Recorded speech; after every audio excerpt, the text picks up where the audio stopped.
She is the only one who can deliver a message like this.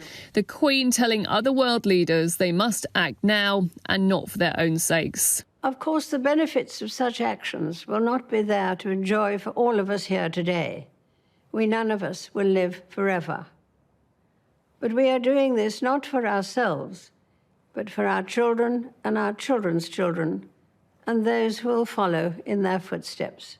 There was an added poignancy because of the recent worries about the Queen's health, which meant her family had to support the Prime Minister in welcoming leaders to Glasgow, as the monarch, via video message, asked them to put their differences to one side.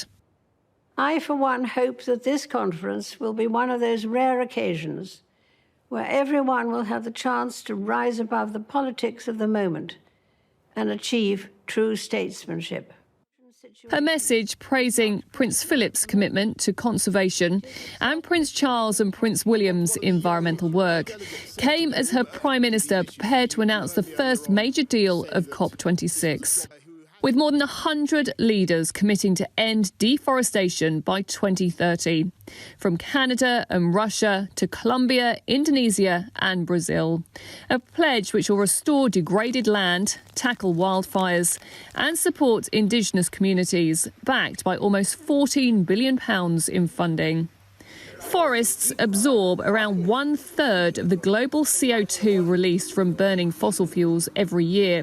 But an area of forest the size of 27 football pitches is lost every minute. Brazil's greenhouse gas emissions increased in 9.5% last year during the pandemic, which is odd. And Brazil was one of the only countries in the world that saw that increased because the economy stopped, right, during the pandemic. And that was due to deforestation.